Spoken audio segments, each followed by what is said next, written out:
Hello നമസ്കാരം സുഹൃത്തുക്കളെ, ഞാനിപ്പോഴുള്ളത് മൂടാൽ, അതായത് നമ്മുടെ കുറ്റിപ്പുറം വളാഞ്ചേരി ഹൈവേൻ്റെ മൂടാൽ കഞ്ഞിപ്പുര ബൈപ്പാസ് റോഡ് പോകുന്നുണ്ട്, അതിനടുത്താണുള്ളത്. ഇവിടെ നിങ്ങൾക്ക് എൻ്റെ പുറകിൽ കാണാം നമ്മുടെ ചേച്ചിമാർ, സഹോദരിമാർ 2 പേര് നടത്തുന്ന കഞ്ഞി, ചോറ്, പൊറാട്ട, ഇഡ്ഡലി, നാടൻ ഭക്ഷണം, ഒരു ചെറിയ കുഞ്ഞു കട. അപ്പോൾ ഞാനും ഇവിടുന്ന് കഞ്ഞി അതുപോലെ മറ്റുള്ള ഭക്ഷണങ്ങളൊക്കെ കഴിച്ചിട്ടുണ്ട്.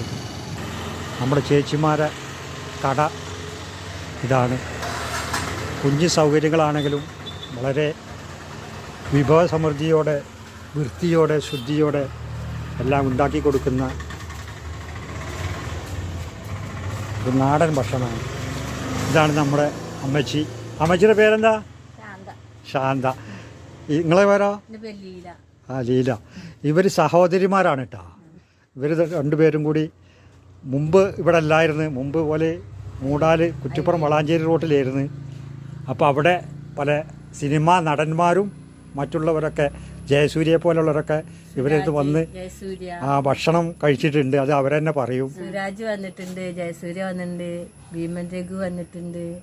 നല്ല ഭക്ഷണം വന്നിട്ടുണ്ട്. നമുക്ക് കൂടുതൽ പൈസയും തന്നു. നല്ല ഇതിൽ കഴിച്ച് സന്തോഷം. ഇനിയും വരുമ്പോൾ. എത്ര വർഷമായി ഇത് തുടങ്ങിയിട്ട്? ഞങ്ങൾ 9 വർഷമായി. 9 വർഷമായി ഇവർ തുടങ്ങിയിട്ട്. അപ്പോൾ അവരെ ഒരു കൊച്ചു സ്ഥലങ്ങളാണെങ്കിലും കൂടിയിട്ട് എല്ലാം ഇവിടെ വെച്ച് ഉണ്ടാക്കിയിട്ട് ആളുകളൊക്കെ വരാൻ പോകുന്നേ ഉള്ളൂ. ഇന്ന് കാലത്ത് 9 മണി ആയിട്ടുള്ളൂ. അതാണ് ആളുകളൊന്നും കാണാത്തത്.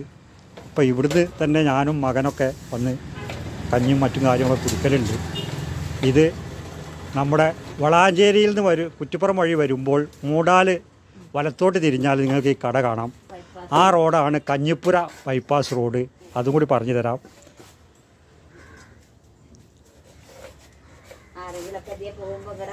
അപ്പോൾ അതുകൊണ്ട് ഇവർക്ക് വാടകയൊക്കെ കൊടുത്തിട്ടാണ് ഇത് ചെയ്യുന്നത്.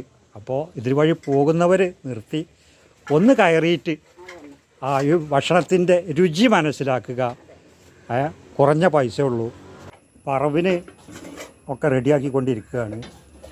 പിന്നെ ഇവിടെ നമ്മളെ ചോറും കഞ്ഞിയൊക്കെ സാധാ വിറക് കൊണ്ടുണ്ടാക്കിയിട്ടുള്ള ഇതാണ് ഇപ്പോൾ ഇവിടെ ഉള്ളത്. പിന്നെ ദോശക്കുള്ള മാവ് അങ്ങനെ സ്വന്തമായിട്ട് ഇവിടെ ഉണ്ടാക്കി വെക്കുന്നതാണ്. കൂടാതെ ഇവിടെ ഇരിക്കാനുള്ള സൗകര്യങ്ങളും വളരെ ഉഷാറാക്കി വെച്ചിട്ടുണ്ട്. എല്ലാവർക്കും നന്ദി, നമസ്കാരം. ഞാൻ അബൂബക്കർ ഇരുന്നാവായ.